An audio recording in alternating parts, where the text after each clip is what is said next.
Alright guys, so here we go. We've got today a Lexus RX here today in this in a store for head unit replacement and factory camera retention, and obviously factory steering wheel buttons and rest of the features. So how to remove it? Alright, just best thing and the fastest thing to start is with the gear shifter. Unscrew the knob that comes up, press the lock shift to make sure you're in neutral. Lift up your central console lid, pop this one up. It's just clips. Pull it towards yourself and just pops up from the clips. There's all clips all around. Once you lift it up, there's a whole bunch of clips underneath that you're gonna just unplug them one by one. So all these clips need to be unplugged. So there's 3 of these black ones that you gotta unplug them right from here. So 1, 2, and 3. And there's this tiny little white one that you need to unplug it as well. And there is a bigger white one that goes into this iDrive or the joystick, whatever you can call that little controller. That's for that one. That needs to be unplugged. We'll just put them aside. Next thing is the side panels here, the plastic side. So we just push it out. As you can see, that's held by this little plastic clip. Push it out. It will pop out. Obviously, you gotta just undo this one too, and that little plastic comes off.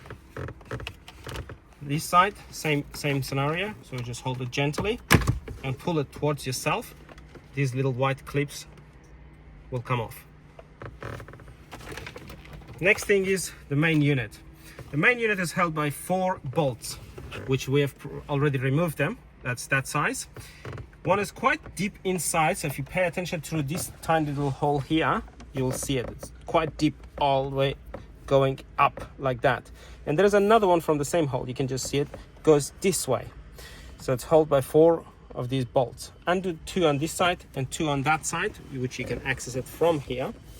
And that unit should be just easily unplugged. So once those screws are out, gently from both sides, hold it and just pull it out, and that's your unit coming out.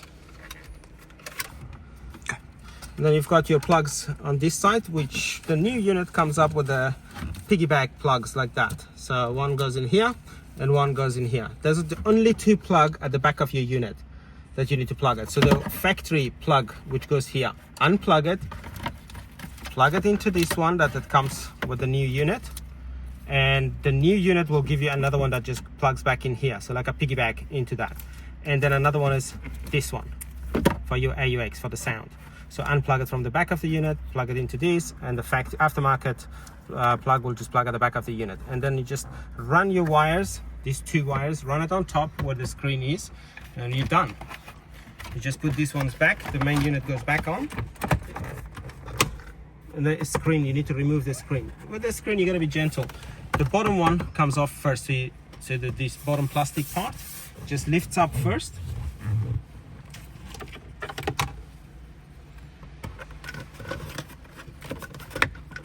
And then pull it towards yourself. And then there's clips, 2 clips, and then the locators on top. So the 2 clips, once you remove it, that should be able to reach to the screen. Once you reach the screen, there will be 1 screw here, a Phillips screw right in the center here in the bottom here. Undo the Phillips screw, lift up the bottom of the unit, lift it up, and then actually my apologies, there is 3 screws, 1 right in the center bottom here and 2 on the 2 sides. Must unscrew all 3 of them. Then lift up the bottom of the screen, pull it towards yourself, just comes out. Once you pull it out, you will see 3 plugs here. Some model have 2 only, some model have all 3. Unplug them, and the new plugs will just go to the factory unit, aftermarket unit. So these are the factory plugs. 1, 2. That's the only 2 model. That's the only 2 plug that this model has. Some has 3, some has 2. So this one, the big black one, is for your factory reversing camera, which the unit comes with an adapter. You just plug in the adapter, and the other side will just give you the RCA out for the camera, which will plug into this one. And this one will just plug in straight to the back of the aftermarket unit. This is your aftermarket unit. with a bigger screen and obviously the new features and functions, and that's the back of it. So this blue that I'm holding will just plug in here.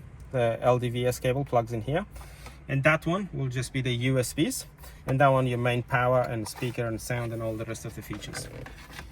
So we'll just go and plug it in, and you'll see one by one.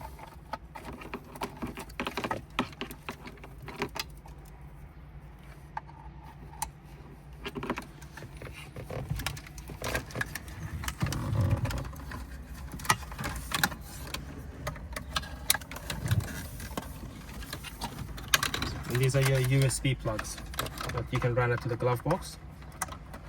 That's it. 1, 2, 3, and 4 plugs. These are the only 4 plugs that you plug in.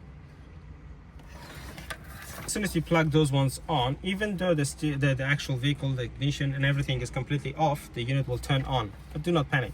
Once you start up the car, turn it back off, the CAN bus will send the code to the unit to shut down. So that's normal. If you find your unit on, obviously you just turn on the car, it is in reverse. Once you turn it off, let go of the brake.